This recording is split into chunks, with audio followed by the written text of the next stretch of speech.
I would say the first step as a person and getting to know myself more was really when I stepped into recovery, when I hit my rock bottom. It became part of me, it became part of my life, my identity. Early days was a lot of pressure on myself. And then when I was 14, I went to a tennis academy. To be honest, I did pretty well in my tennis actually that year. And I qualified for Junior Wimbledon, and the head coach sat down and said, actually, we're letting you go. I think, traveling by myself a lot that year, I just was like, this just feels very lonely. And I was getting lost. I didn't know who I was anymore. Then it was sort of, where's my home? And so a lot of soul searching, really. Martins. Ladies and gentlemen, we have a special guest in the building. I say that all the time because you know why? My guests are always special. We have a lady all the way from Solihull who of course now lives in London. She's a fertility health coach, a yoga instructor, a nutritionist, and very, very important to recognize, a former tennis star. Ladies and gentlemen, I give you the one and only Jessica Kasriel. How you doing? You good? I'm very good, thank you. Thank you for having me. Of course, a pleasure. We, as always, ladies and gentlemen, we have BK Creative in the house. I'm here. Of course, and Korak is still not sponsored by anybody, Jess, but if you have, great friends in high places, please feel free to spend your money. Such a great, wonderful I'll podcast. let you know. Yeah, please let us know. So how's it been? You enjoying the weather? You enjoying summer? My So-called gosh. summer. Yeah, love summer. Just had summer solstice, which is my favourite time of year. And finally the sun shines out. Educate me. Summer solstice, what's that? Summer solstice, it's the time of transition in the year. So the longest, lightest day of the year was yesterday. Oh, it was? Yeah. Okay. Yeah. What was I can't remember. Anyway. Yeah. So spiritually, it's very good for setting your intentions, transformation, that sort of thing. But, one of the things I missed out in introducing you was you're a Reiki healer. Mm-hmm. Does that all blend in with, longest day and setting your spirituality and all that good stuff? Yeah, absolutely. I mean, you don't need to be a Reiki healer to do it. Everyone can set your intentions for, the next 6 months, year. It's just a very powerful time to do it. A powerful time of the year. So both the solstice, the winter solstice as well. So if summer solstice is the longest day, what's winter solstice the shortest? It is, yeah, exactly. I'm smart, man. I'm a smart guy. Yeah. So one of the things that we like to start with is understanding, obviously, Korak, destination established by that single step. You are where you are today because of decisions that you made back in the day, and the journey that you went through is what we like to understand. So when you look at life now, what do you believe was the first step you took to get you to where you are now today? Yeah, so I would say the first step as a person and getting to know myself more was really when I stepped into recovery, when I hit my rock bottom. I had an eating disorder.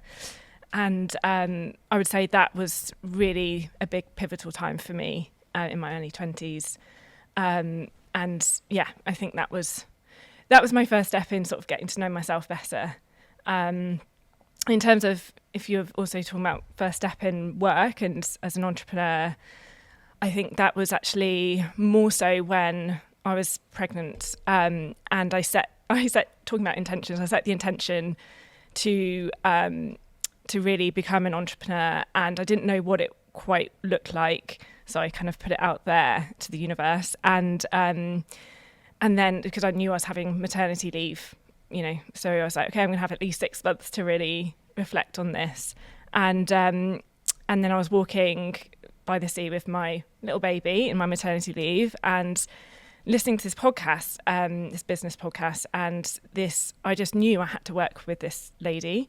And basically the next month she became my business mentor, and I did 12 months of that. How did that happen? So understanding that you needed to work with her, did you send her a message? Did you go, hi? I did, I saw you in a vision. What did you just reached out to her? I did, and I can't, for the life of me, I can't remember how I heard about her podcast, but I just emailed her and just said, absolutely, the podcast really resonated, would love to work with you. and that was it. Yeah, in the next 12 months, it was a big investment. It was, you could say, a little bit crazy. Oh no, it always sounds crazy initially. It always sounds crazy, Yeah. especially when people are quite scared when these changes come along because you just had a baby, so they're thinking, oh my God, is she thinking right? Is she mad? Is she? Well, I was trying to be nice, but is she crazy? Does she know? You probably did. You have a stable job before that? So, yes. I'm self-employed and working as a nutritional therapist. But so maternity leave, I did have to self-fund. So that's probably where you could say, okay, I did have to take a loan for the investment. And having she was 8 weeks old at the time. So it was very, very new into being a mother as well. So I think, on the outside looking in, you'd probably be like, wow, what's going on? Has she lost the plot a bit? Definitely. It's people are always scared. I mean, in terms of the changes that come with after being a mom and of course all the things that come scientifically, medically, what's she going through? And that's a big change considering that, this happened in 6 months. And you're walking, as you say, carrying your baby. What is your baby's name? Sienna. Ooh, is that the name of your business? I think you should, if that is not the name of your business, you should change it to Sienna. Sienna, when you're old enough, remember that I said so. Sienna Enterprises, CEO, Sabi boy. She would love that, I like it. Yeah. So in terms of, if you go back a bit, so you grew up in Solihull. Yeah. Midlands, I believe. Yes. Look at me feeling smart. I mean, I asked that before. Yeah. So Solihull, how was life because you're a twin as well, right? That's right. Yeah. So how was life growing up in Midlands and especially gravitating towards wanting to be a tennis star? Yeah. So I'm one of four, and so I had two elder brothers, and then it was myself and my twin, he's also twin brother. And I think naturally having three brothers, my older two brothers are really sporty as well. My eldest was a really good basketball player, and he played for England and things. And then my middle brother, he played all sports, very athletic, and was very good at tennis. And so we would go along to tournaments with him, with my dad mainly at the time, and my dad would sort of hit balls to us while Sam was playing his matches. Were your parents sporty?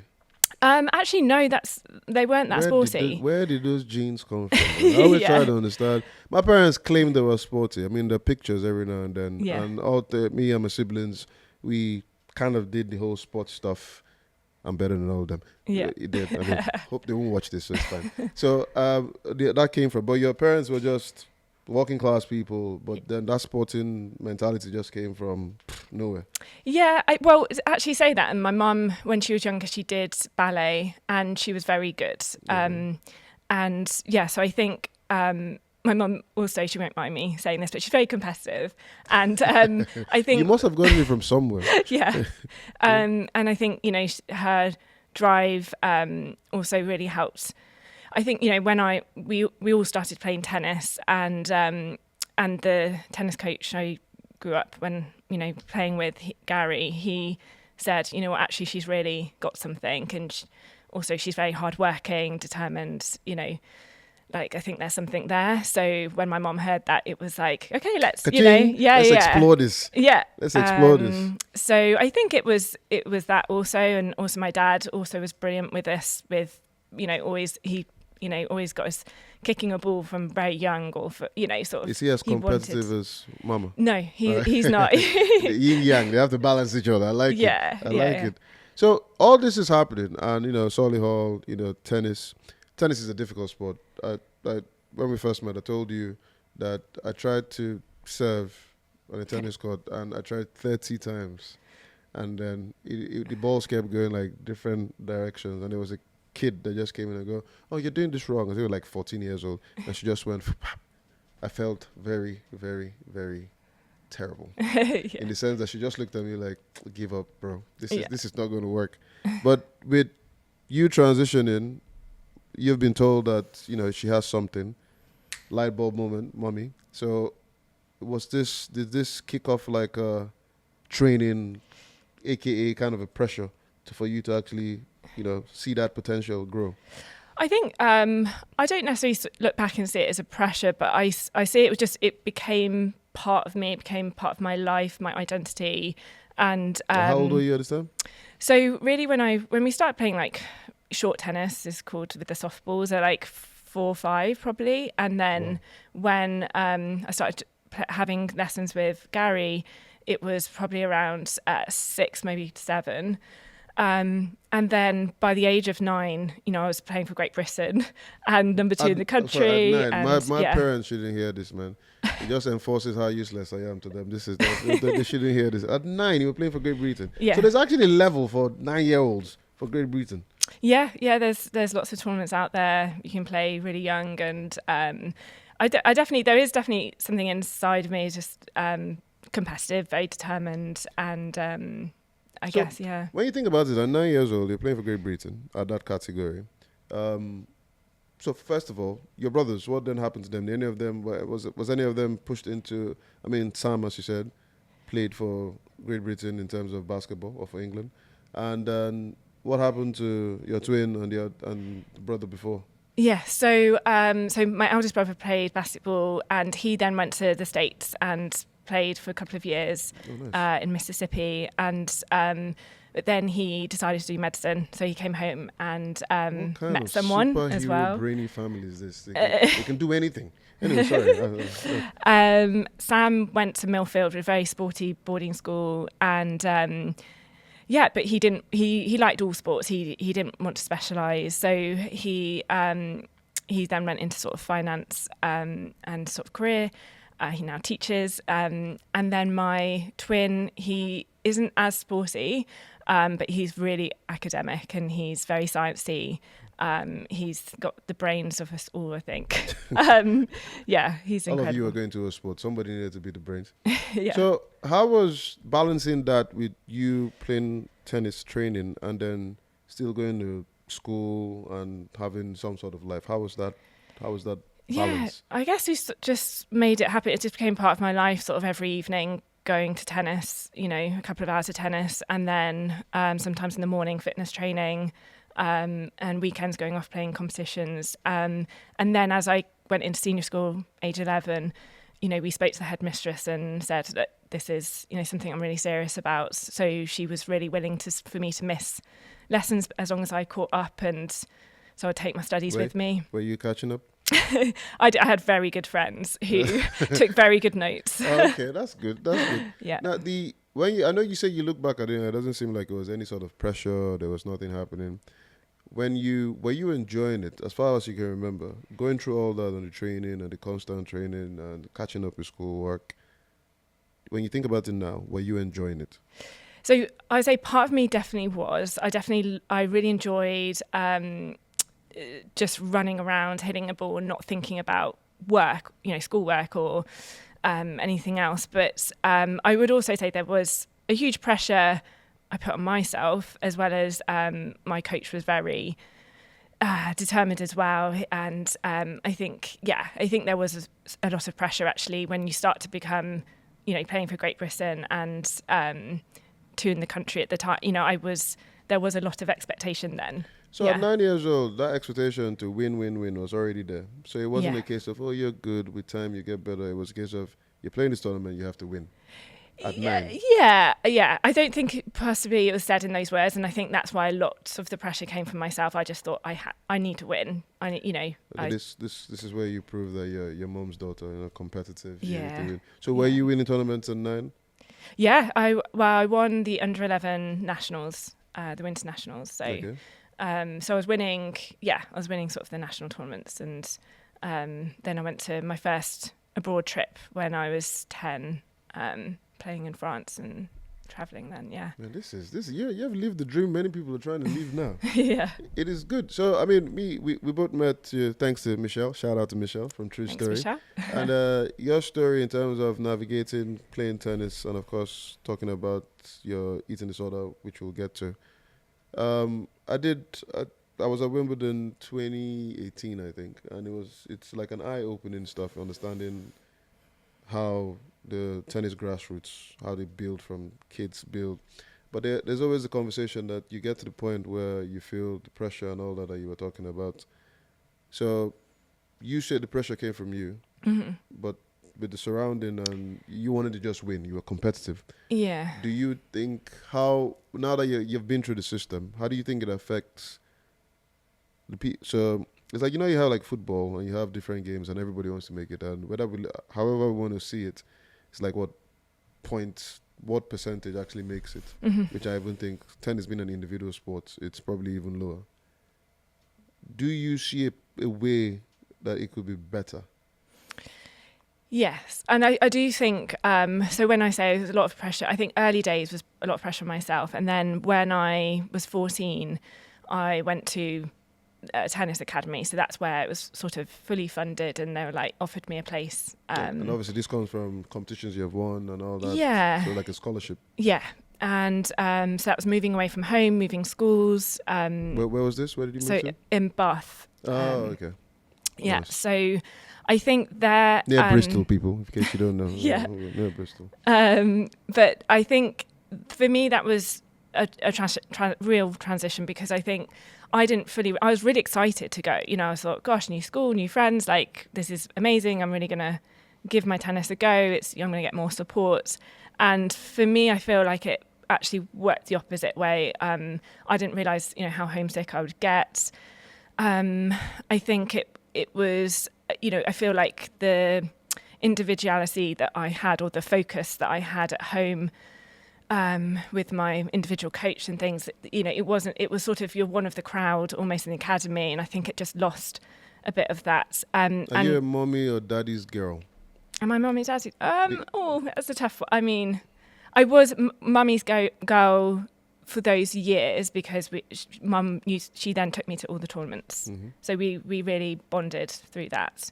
The reason I was asking for that is because, when you talk about being homesick, yeah, is this homesick in terms of missing the routine that you had, or is this missing family, your brothers? Oh, missing family. Yeah, absolutely. It was missing being around my twin and because my other two brothers actually had sort of left by that point, really. Yeah. But so my parents and my twin and my home friends as well. So yeah, and then it also perhaps that the difficulty of feeling a bit more lonely and out of my depth a bit. That's where I turned to food for comfort. So when you think about it now, obviously you have a clearer vision of how things went. No issues with food before?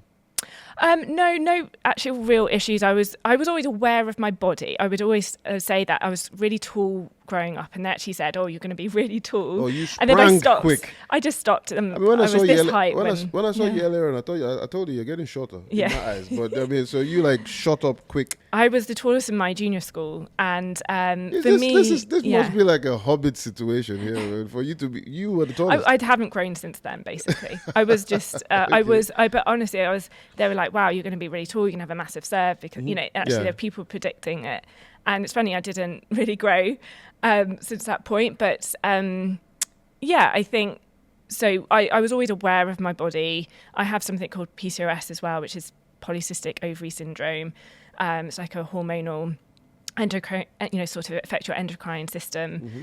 And it meant, so when I started puberty and things, and I left home, and it actually started to gain weight when even though I was playing 4 or 5 hours a day of tennis. So you were playing 4 or 5 hours a day, you had the condition you had, and did you feel you were gaining weight, or you were actually gaining weight? I was gaining some weight. I mean, it wasn't like loads, but I was gaining weight, and that was at the point of the academy. The head coach took me. I mean, I'm laughing. I shouldn't really laugh, but he took me to one side and said, "Actually, we need to start working on you losing weight." And so that was sort of, that when you're saying about how do you think things would change, that would be how that was, how that was gone about was not good. And my hope is that it's different now, I think, with the more awareness around mental health. But that would, the pressure on being a certain figure for tennis or for any sports is mad. You started to feel you were gaining weight on that situation, and at the time the head coach didn't help because he that was like a confirmation to something that was already bugging you. Yeah. So when you say gaining weight, were you talking about like proper?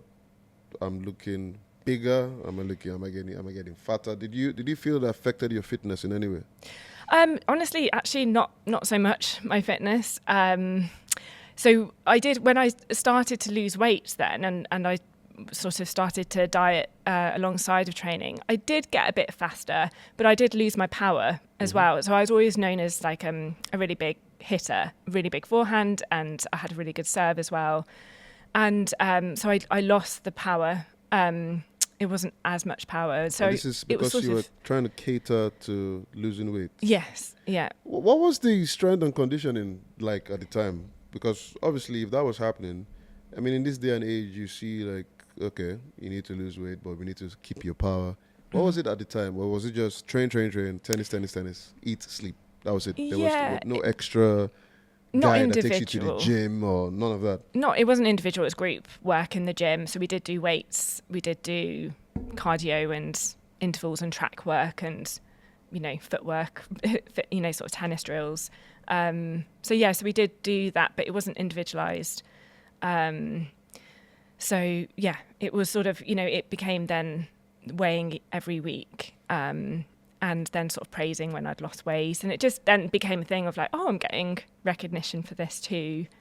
So does it build a stigma in your head? Because if you have to weigh yourself every week, so sometimes, you've lost, sometimes you've added weight. Do you think, obviously, how did that affect the whole scenario?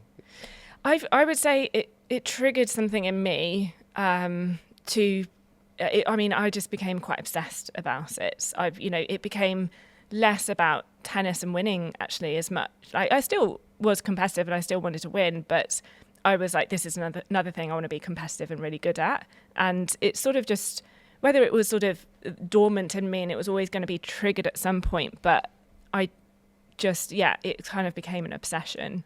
When you say you found comfort in food, how did that start? It started, you could argue it was started when I was young. My dad always says this, that, the way to Jess's heart is chocolate. And so, I have vivid memories of, crying as, as not a baby, but as a young girl and finding my dad being like, right, do you want to go round to the sweet shop? Yeah. So I think there was it's not just you. I think that's pretty normal for most kids. So don't think about it too much. Don't think about it unless you wanted like a specific chocolate or something like Ferrero Rocher or something. I don't know. Not this really. was you just wanted sweet. Yeah, and I did. So I did always have a sweet tooth, but I think the comfort eating, it definitely. I definitely turned to that when I was at boarding school.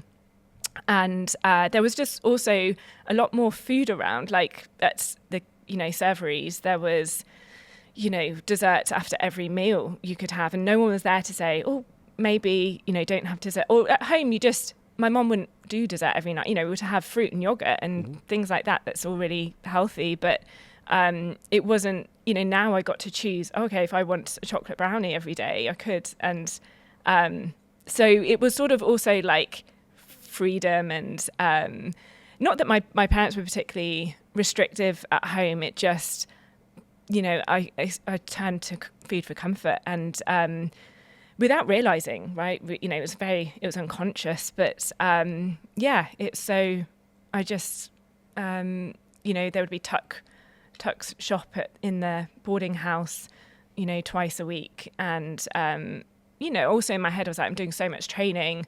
Yes, I'm burning this out. Yeah, sort of just, yeah.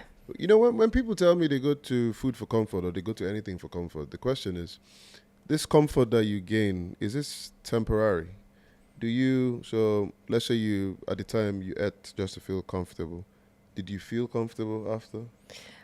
So or did you feel, I know what I'm doing is not wonderful, but it's a bit like, I don't know, you know how some people say, okay, let me have a drink and relax. Yes. Is that the same feeling you get for running to food for comfort? Yeah, the initial, for me, sugar, I think especially, but initially I would be, oh, this is really nice. And then maybe even 20 minutes, half an hour later, oh, this doesn't feel so good, I feel really full or I've gone too much or, sometimes the specific memory that I drew on and true story was just when, I went to the boarding house on a free period and just ate lots of snacks in my room.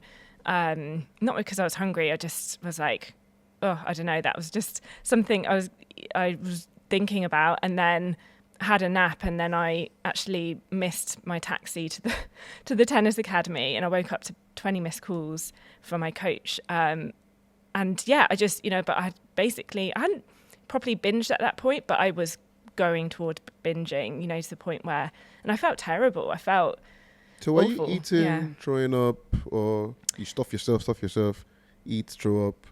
Eventually I did. So it kind of, for me, it was very progressive. Mm-hmm. So at that point, it was more comfort eating very full, feeling a bit heavy, not feeling great about myself. And then when it sort of started to turn a bit more a few years later, when I was 17, turning 18, that I then,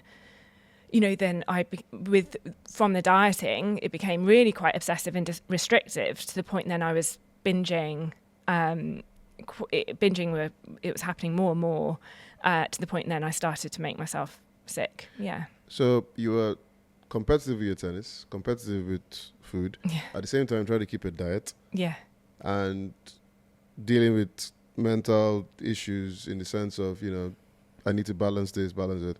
And nobody noticed this. Nobody in the boarding school noticed this. Parents at home, not. It was just you dealing with all these demons, if you want to call them that.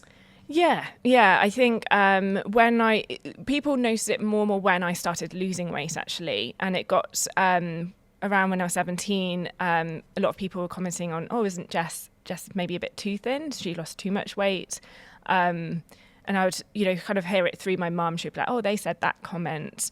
And I think my mum and dad were definitely starting to become aware of this as a thing, definitely. But I think most people didn't really know how to deal with it. So at that point, I was at Queen's Academy in London, and they were very much focused on us getting really fit. We went on this trip in South America for 8 weeks, and it was a mix of, it was about 6 of us girls and 6 boys.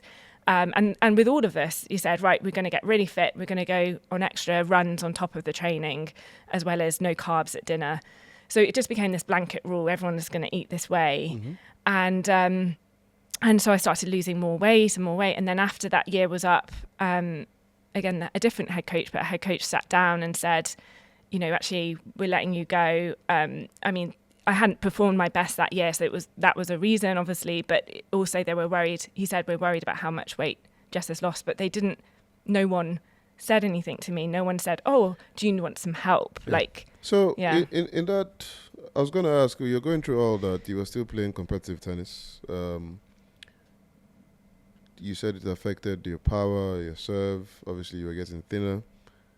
And then, so literally, when the head coach goes, we're letting you go, what that means is, that's it, you're done. No more tennis for GB, scholarship gone. Yeah, the big scholarship's gone. Yeah, so there was some funding for me to, I think it was 10,000 for the when they let me go. It's like, right, you can have 10, this is your fund. But obviously the fund that what they're taking us on was world trips all around the year, a lot more than 10 grand. So I think, and all the coaching and everything, it all adds up. It's actually it's a great investment in the hope that, somebody will break out to be a superstar. Yeah. And one way or the other, I guess that's like an investment. And then they give you 10,000 going up, you're on your own there.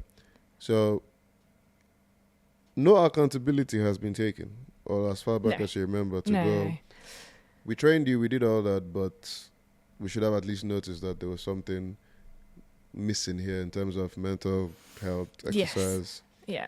So what then happened? You got 10 grand. What then happened? So that was, funneled through into my tennis academy. I went into it's called Sutton Tennis Academy. So that was through all my coaching and traveling for that year, I think it was a big shock to the system when they let me go. but also, so I went pro basically that year, and was very determined. But at that point, my eating disorder was way too much, and I think I was losing more weight. And I think that was where I became very sad, and I lost my passion for tennis, and I became quite lost, really. I mean, to be honest, I did pretty well in my tennis actually that year, and I qualified for Junior Wimbledon, and so things that like was almost my dream to sort of, I actually was making it a bit more that year, but I was just very sad, and that was where I got the offer to go to America on a full scholarship, and for me that was such a blessing because it meant I could do my studies and also have the tennis, but it was part of a team which actually reignited my passion for tennis, because I think traveling by myself a lot that year, I just was like, this just feels very lonely, and I was getting lost. I didn't know who I was anymore. When was it actually diagnosed as an eating disorder? When did you actually hit the nail going, this is not just me thinking I have a problem, but this is a disorder? Yeah, funny, it was never diagnosed, so I never saw like a psychiatrist.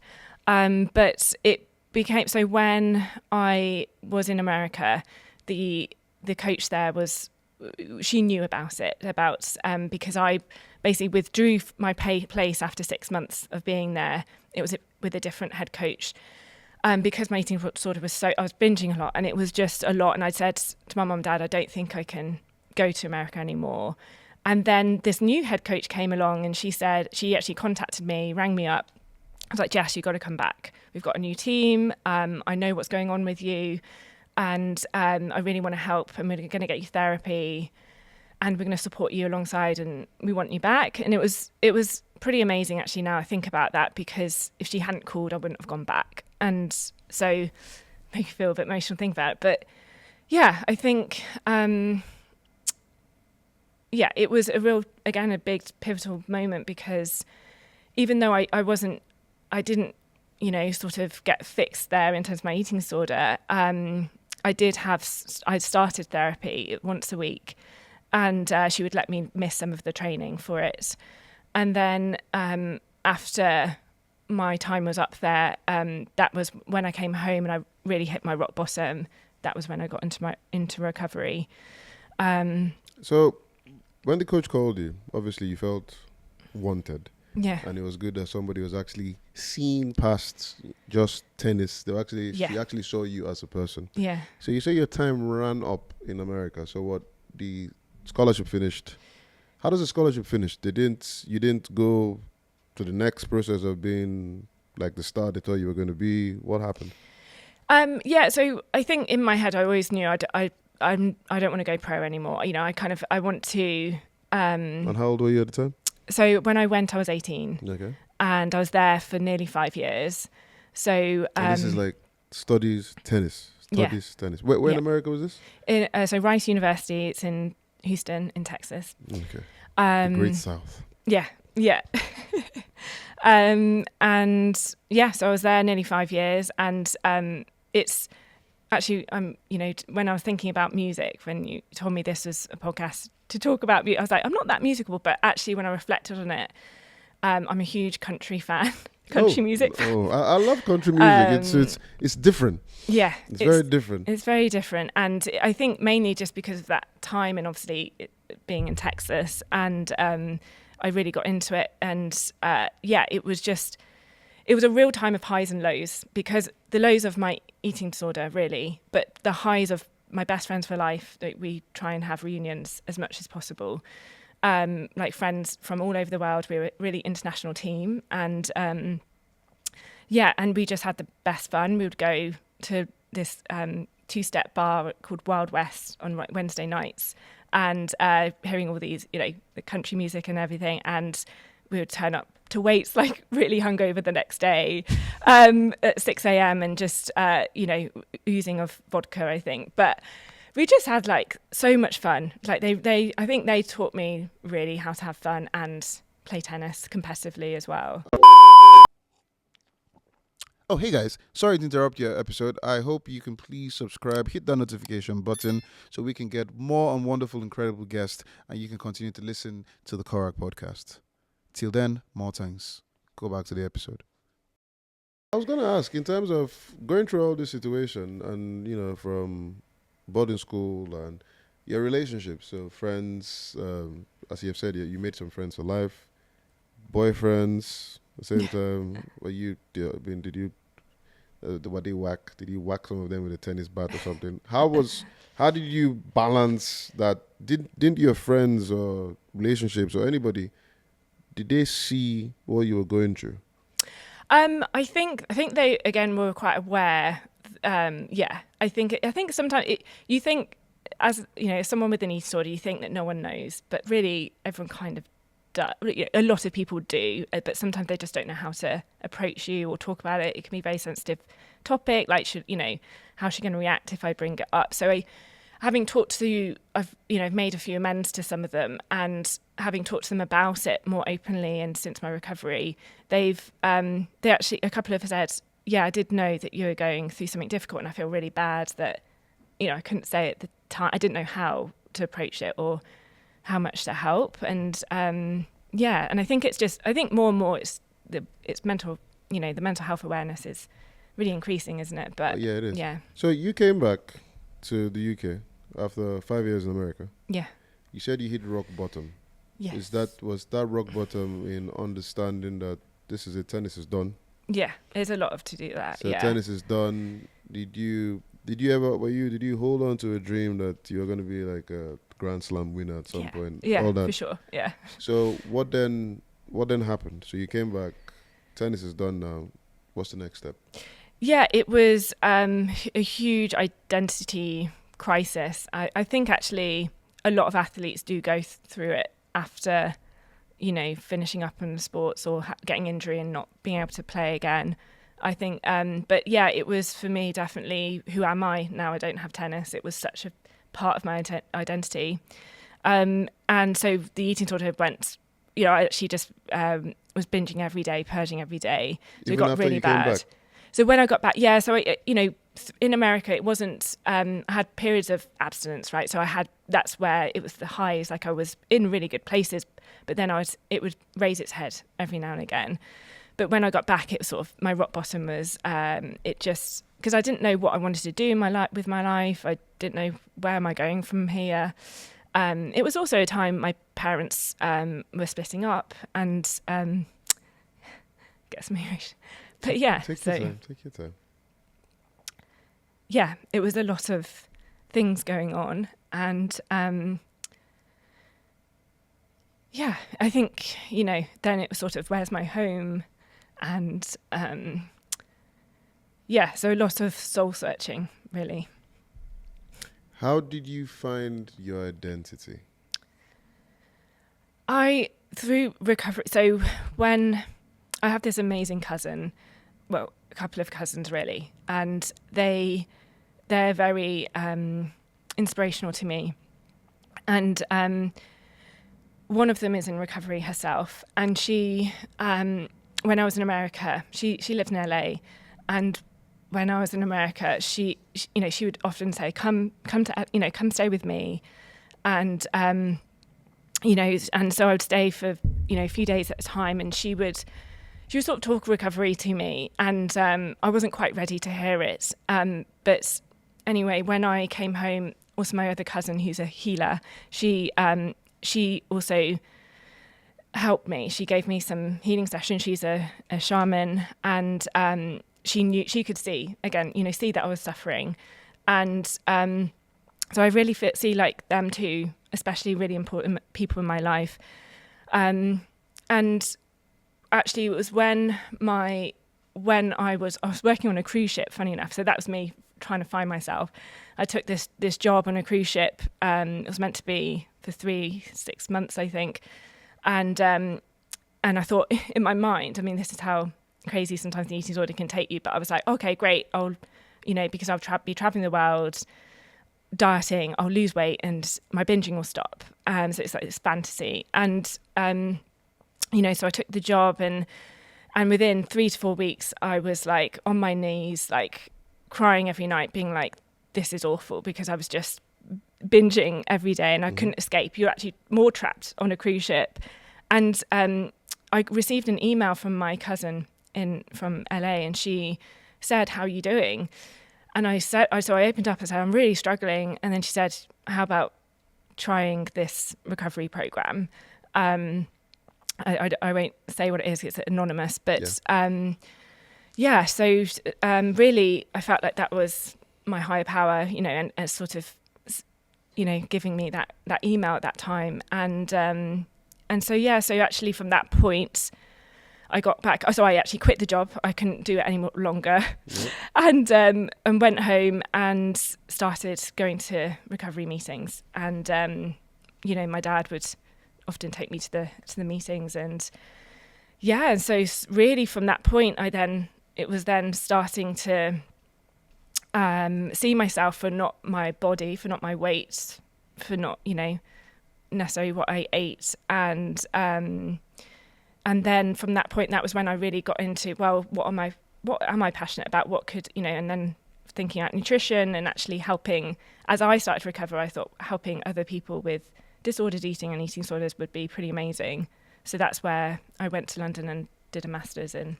Quick question. Who do you think was the first person that, like, except from yourself, that realized about your disorder? Who was the real first? The first person that either realized or maybe like approached you about it in like a supportive way? Oh, the first person. I mean, I know that my mum and dad were aware, you know, 'cause they got me some counselling in London. But the first person, I'm trying to think the first person.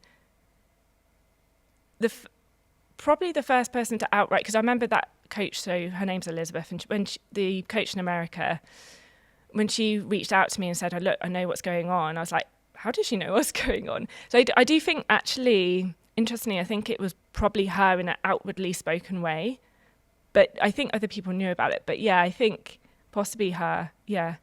But I also would say definitely my 2 cousins, Jenny and Lucy, that also really saw that I was struggling, and both of them were sort of like sending me messages and then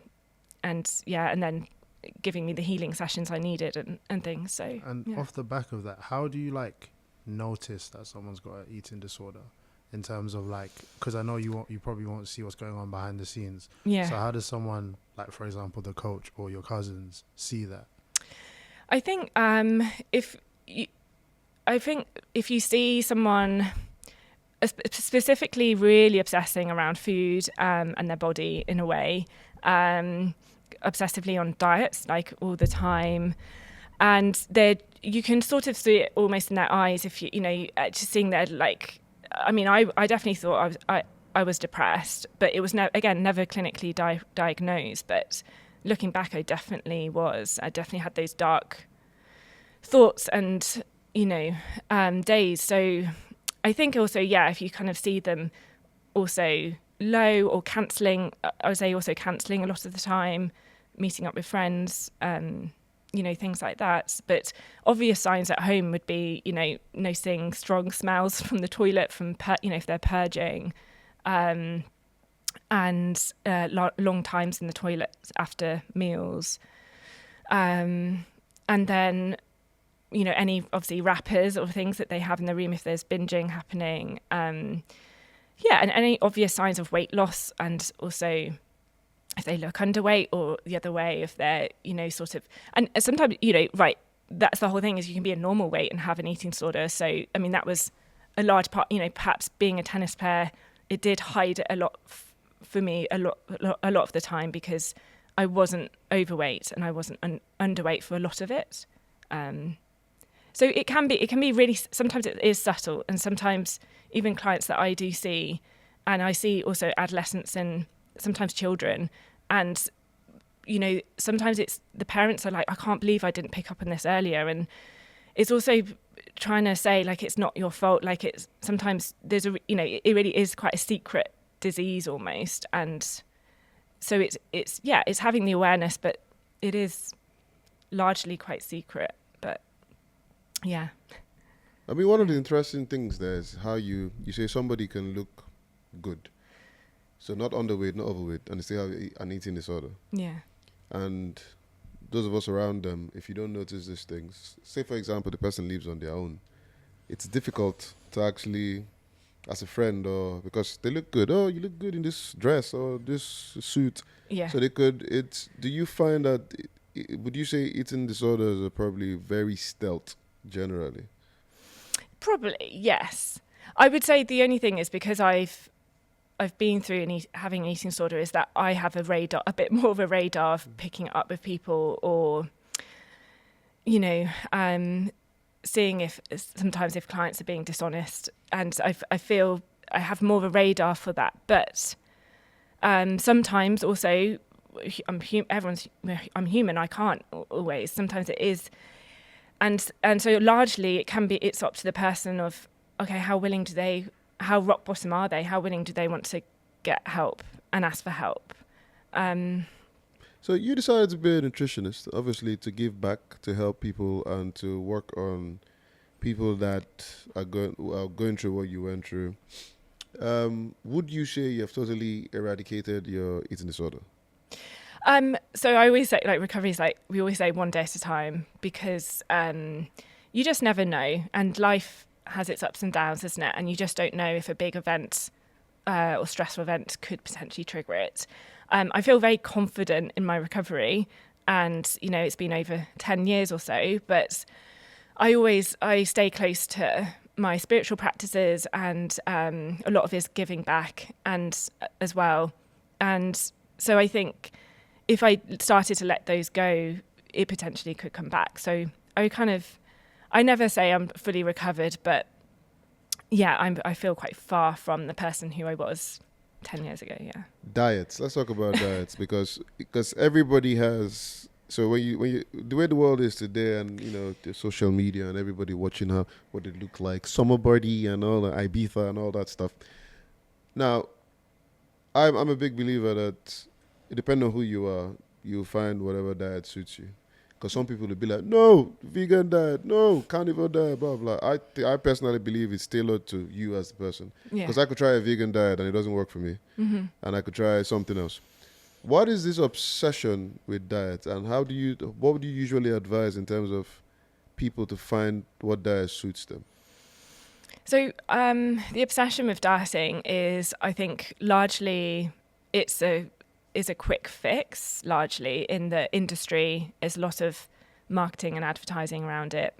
So, you know, often you want to feel better about yourself quicker, don't you? So understandably, and I still have that today of, you know, wanting things quite quick, and not in terms of dieting, but in terms of just having that, right? You know, and so I think that's probably a big reason behind the diets, but I think it is hugely individual, and you know, I do think that I personally don't believe in the extremes. So even the only thing is, like, maybe if someone is going like with keto diet and stuff, there is some evidence to suggest potentially around if, you know, helping people with cancer, things like that. But again, it's hugely individual, and that's where I would say actually having professional help to have your individual's plan. So with the blanket, is there a blanket like genesis for individuals to start? So because most people advise people to go on diets that they are on. Mm-hmm. Oh, try this. Yeah. 3 cigarettes in the morning, yeah. 2 Cokes, you know, and maybe half a bottle of Fanta. You should see Blessing's diet. Don't know what diet that is, but that doesn't sound very good. You see Blessing's diet. It's amazing. It's like 10 ounces of a cow or something. I don't know. But so is there so professionally, you do like tests, find out what the issue is. Yeah. But must there be an issue for somebody to be on a diet, or could it just be somebody goes, I just want to eat healthy? Yeah, I mean, I do think, you know, in general, so the Mediterranean diet is pretty great. I know it says it has diet in the word, but Mediterranean style of eating. So really you want, you know, so your lean meats and proteins, such as your fish and your, you know, so you're making me feel chicken and everything. Yeah. But also it's really about the healthy fats. So the avocado, olive oil, olives, and then the complex carbohydrates. So, lots of your vegetables, your fruits, and, your things like brown rice and quinoa and all that good stuff. But it's really, really looking at whole foods and having a balanced way of eating, so ensuring each meal is balanced, and especially proteins and fats. But, I still see a lot with clients a fear around carbohydrates. Yeah, because that's what a lot of people, the first thing people say is cut carbs out. Carbs are terrible for you. Don't do this, don't do that. So usually when people are going towards dieting, cut carbs out is the first thing. And obviously a lot of people tell you they cannot afford professionals, or they cannot afford professional help. Yeah. And then it comes to situations like people are bloating, all that. Yeah. So the first thing everybody goes for is cut the carbs out. So that's what I'm asking. Would you advise, or is there an approach that somebody should go? Is there that one diet that is blanket that will actually help people? Yeah, I think a mix of Mediterranean diet. I mean, even if you just look at the principles of that, and the thing is with when people say cutting out carbs and say like bloating, is that the reason is because it might give you that immediate relief of not being as bloated, but on the long term for your gut health, it's actually really not great, because your microbiome, which is like your bacteria in your gut, that we need a really good balance. And if you're not having complex carbohydrate, which actually feeds the good bacteria in your gut, then actually your gut health starts to not be so good, and then that's when you can get things like leaky guts, etc. And so really we need to be working on building that beneficial bacteria, and also ridding any bad bacteria. I mean, I'm using very simple words there, but yeah, really looking at if there are any parasites or fungi or anything that we need to clear first, and then we look at restoring the microbiome. In terms of, I tend to find that, how people try to build foundation in kids. Is it a case of let kids eat what they want to eat, and then with time you understand how their body works? Or do you encourage specific eating ways when it comes to, obviously as a mom now, Yeah. you would, how do you encourage your daughter to eat stuff? Is it a case of, you're not going to be bribing her with chocolate, are you? Like, Yeah. But what is the pattern that you encourage parents to use for their kids? Yeah, I'm very much, I mean, I'm learning as I go as a mother as well, because also my Sienna is 2 and very much at that toddler tantrum no stage. So like it actually... They love that. I don't know who teaches them that word. I don't know where they learn no from. So yeah, I'm learning myself, but also I would say I'm very much the believer of allowing them to choose what they want, and at some point they're going to be eating a balance. And I am finding that so far. The only thing is, I mean, it is sort of recommended anyway that, at early ages, 0 to 2 to 3, is that to really not have them on added sugar. So fruits, absolutely, fine, but they don't need it in the diet. And actually, it can still be in a lot of, baby food or a lot of baby snacks. You can, they even add it. So it's just being aware of that you don't necessarily need it. They won't know any difference. And actually, you're going to really support the microbiome as well with that. But yeah, I mean, I think allowing them to, but also there's ways of mixing in more vegetables into their meals, in like risottos or different ways that they perhaps aren't so aware that there's vegetables, because somehow Sienna has learnt that, oh no, I'm not going to eat broccoli. I love Sienna already, man. Broccoli is the enemy. I say it loud and I say it clear. Yeah. At some point, I didn't even eat cauliflower because I thought it was the white version of broccoli. That's how terrible it was, man. Broccoli. Nah, put a broccoli to my head, I'll tell you all my secrets. It's terrible. But you said kids don't eat sugar at that early. How it's come? not advised, yeah. Like, even in the NHS and everything, just say it's not you just don't need it in your diet, and you can get all the great... Do you need it in your diet as an adult at any point, or as you grow? No, not added sugar. You actually don't. It's just in a lot of foods now. And but I'm also a big believer of 80-20, that we've got to live life too, and there's going to be, as an adult especially, but and kids as they go to parties and stuff and they grow up. Oh, I gave a kid once who came and said, can I have a Coca-Cola?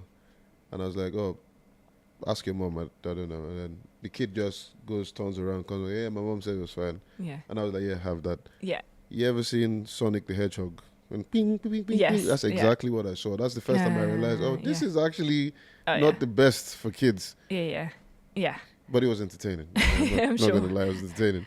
So you're a Reiki healer, yoga, the gym. You're still quite sporty because I'm always seeing you on Instagram running around and marathons or whatever you like to do. Yeah. How important is that to your recovery?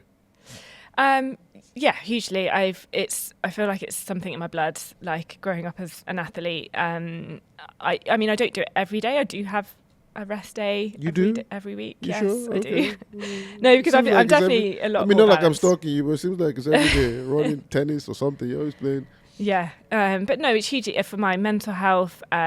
For honestly, I do it now because I absolutely love it and I feel good for it, and I want to take my mind off work or anything that's stressing me, or even me time. Me time is actually having a workout or playing tennis or Me time is key time. Yeah. Question. For the people that don't know what a Reiki healer is, can you explain that, please? Because I don't know what that is. You need healing, so she's definitely going to explain it to you. Yeah, so Reiki Healing has been around for centuries, and oh gosh, you're going to test me now, but I can't remember the guy who created Reiki, but it's basically handed down from lineages of healers, and you can train in Reiki. So I'm level 2 Reiki healer, and through it's basically energy healing, and you basically channel the Reiki healing energies, and it's either hands-on or hands-off treatment depending on how you work. But we're working on balancing the chakras. The chakras are the energy centers in the body. We have 7 main ones. And we're also working on your meridians, which are energy channels through your body. So by doing the Reiki session, it naturally, your body will find more alignment. So no words need to be even exchanged in the session. It works. So even if you don't believe in it or you're a bit skeptical, I say still try it because it's still going to work, and it's very powerful, and so that was a big part of my healing as well, and so having that experience also that's why I include it in my private work as well. So Where do you find the time? Reiki healer, yoga teacher, sports, mom, wife. I always like to ask this question because I think it's different for everybody. 24 hours in a day, and you manage to get through all this weekly, and you still have me time. Yeah. Oh, I prioritize me time. Like that's also part of my recovery is that otherwise I wouldn't be able to manage it all.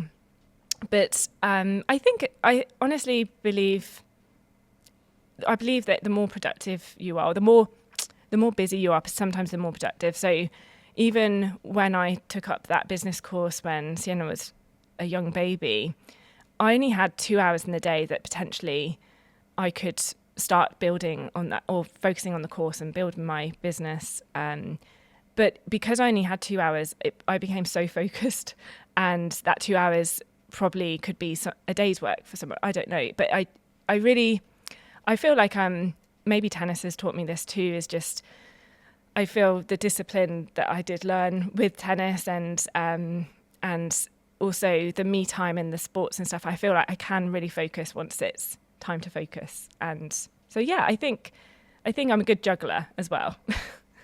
What was your favorite surface as a tennis player? Hard court, for sure. Hard court. Yeah.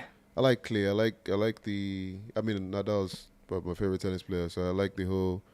So hard court was your favorite? Yeah, only because it favoured my game. What's the one Grand Slam you wanted to win? I wanted to win Wimbledon just because it's Bring it home, girl. Yeah. And the British crowd goes wild for one of their own. I like it. I can see it. Yeah. I can see it. Is there anybody that you trained with tennis-wise as a tennis star today? So Wasanaki, I used to play and compete. I don't know if she's playing anymore. Don't think so. Caroline Wasanaki. Oh, I think she is. No, I might be wrong. Anyway, I know Wasanaki. Wasanaki, if you're listening to this, man, you should come on here. But anyway, yeah, sorry. And it's gone from my head. There are two Polish girls. Their names, I'm really bad with names, so I'm sorry, but there's two Polish girls that were really big. They were sisters, and I don't think they're around anymore, but like a few years ago they were. Tennis is like really good. Even when you get to the pro level, it's quite brutal. You could be on top, and then all of a sudden you just start going off. It's a tough sport. It's a tough sport. Yeah. When you look back now, Sienna comes and says she wants to be a tennis player. Mm-hmm. What would you do? I don't know. I would panic. Maybe no, I wouldn't. To be honest, I think I would be really happy. I honestly, whatever she wants to do. I mean, I think we would really want to encourage sports more for mental health actually than anything, and because my husband's quite sporty. He's a golfer. He's right? a golfer. Yeah, he loves his golf. What do you know? What handicap is? He's recently just gone down or up. I don't know which terminology it is, but to 11. So he's pretty good. Oh, that's good. That's good. The man he just needs a few more, and he could.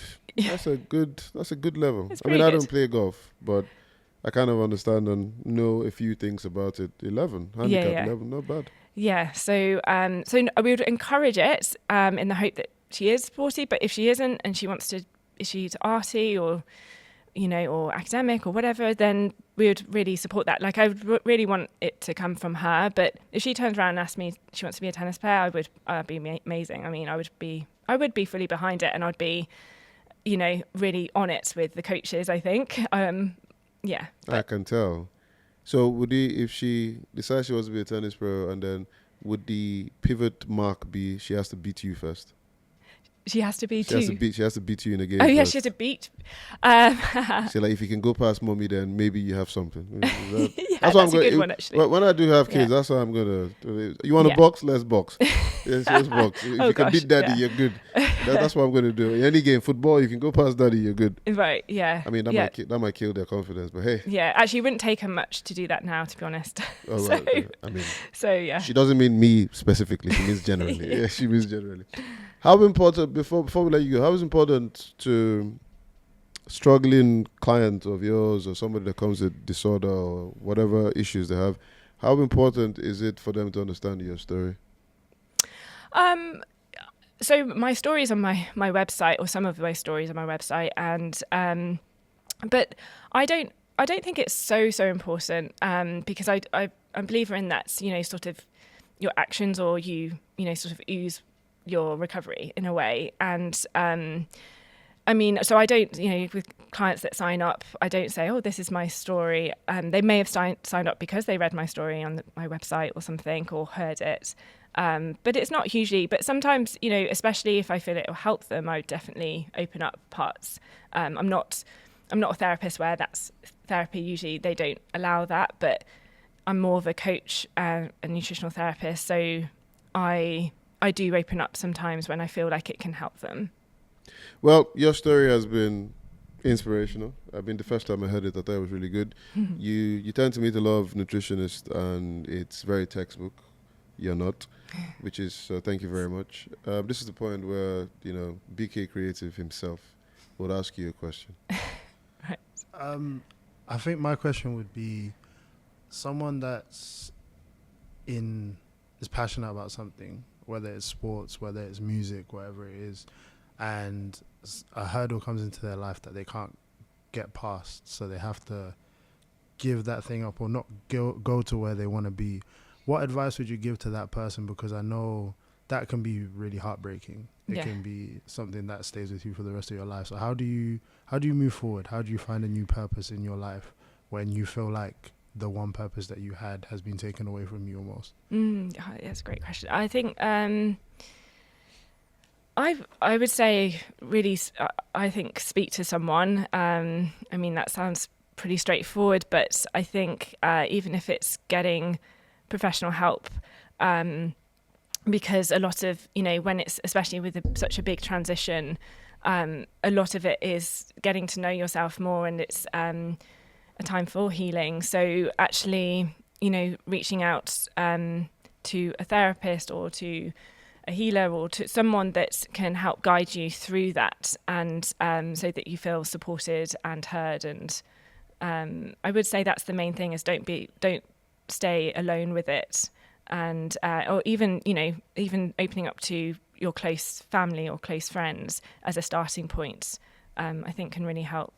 But there's also lots of YouTube videos or podcasts or things. If you find it in your specific whatever sports or whatever mental health thing you're going through, you can always find it stories on podcasts of people who've been through something similar. Because I think often we always think, oh, it's just me that's gone through that experience. I definitely felt that myself, which is mad, because obviously there's been so many people who've gone through sports and eating disorders. But at the time, I thought it was only me. So I think just knowing there's all the stories out there, there's solution. There's always a solution, and you can find it. Yeah. Thank you.